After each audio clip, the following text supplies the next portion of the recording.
अब आपको हथियारों से जुड़ा डबल अपडेट दे देते हैं। इसमें एक भारत का है और दूसरा पाकिस्तान का। खबरें कि आयन इस्तेमाल अगले महीने भारतीय नौसेना की शान बढ़ाएगा।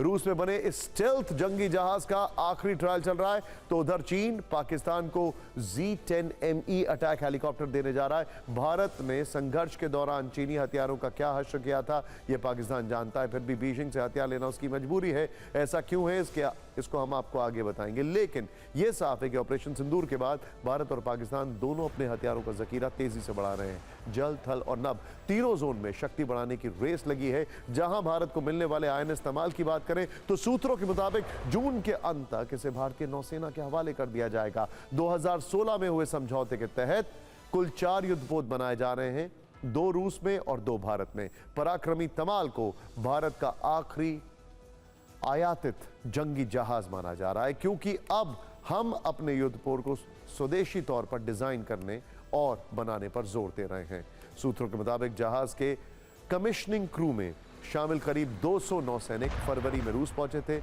जहां उन्होंने आयन इस्तेमाल के ट्रायल की निगरानी की और प्रशिक्षण दिया। इसे दुश्मन की पनडुब्बियों और स्टेल्थ जहाजों को निशाना बनाने के लिए डिजाइन किया गया है। यह कैसे दुश्मनों के लिए काल बनेगा, यह देखना जरूरी है। आयन इस्तेमाल मल्टी रोल स्टेल्थ युद्धपोत है, यानी यह रेडार की पकड़ में नहीं आएगा। अत्याधुनिक रेडार और सेंसर इसमें लगे हुए हैं। यह जल, थल और नभ तीनों में एक साथ हमला करने में सक्षम है। ब्रह्मोस एंटी शिप मिसाइलों से लैस है। इसके अलावा सतह से हवा में मार करने वाली मिसाइल लगी होंगी, एंटी एयर और सरफेस गन होगी। इसमें एंटी सबमरीन रॉकेट्स और टॉर्पीडो जैसे घातक हथियार लगे हैं, जो इसे समुद्र के नीचे भी खतरनाक बना देते हैं।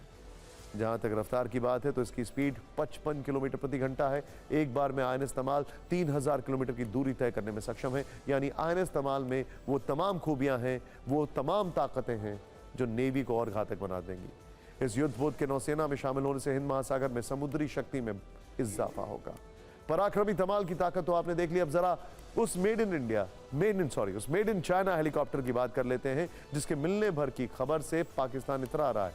मतलब भारत से बुरी तरह पिटने के बाद भी पाकिस्तान चीन के भरोसे अपनी डिफेंस लाइन को अपग्रेड करने में जुटा है। ऑपरेशन सिंदूर में पाकिस्तान को पानी पानी होता देख ड्रैगन पूरी तरह से बौखलाया हुआ है।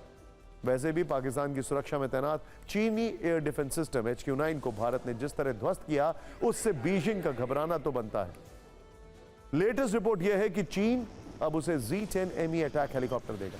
ऐसे 5 हेलीकॉप्टर की डिलीवरी इस साल की जाएगी। वैसे चीन से पहले पाकिस्तान ने अमेरिका और तुर्की से भी हेलीकॉप्टर की डील करने की कोशिश की। वो अमेरिका से AH-1Z और तुर्की से T-129 अटैक हेलीकॉप्टर खरीदना चाहता था, लेकिन निर्यात प्रतिबंधों की वजह से दोनों देशों ने इनकार कर दिया। तुर्की ने अपने हेलीकॉप्टर अमेरिकी टेक्नोलॉजी का इस्तेमाल करते हुए बनाए हैं, इसीलिए वो इसे पाकिस्तान को नहीं बेच सकता। इंटरेस्टिंग बात यह है कि पाकिस्तान ने तुर्की को पैसा भी दे रखा है 21 अटैक हेलीकॉप्टर का, लेकिन तुर्की को सैंक्शंस की वजह से अमेरिका से इंजन्स नहीं मिल पा रहे हैं, इसीलिए उसको चीन की तरफ जाना पड़ रहा है। मजबूरी में पाकिस्तान घूम फिर कर चीन के पास पहुंचा। भारत के प्रचंड LCH यानी लाइट कॉम्बैक्ट हेलीकॉप्टर के काउंटर में चीन ने Z-10ME अटैक हेलीकॉप्टर बनाया था। हालांकि हमारे प्रचंड के आगे कहीं नहीं ठहरता है।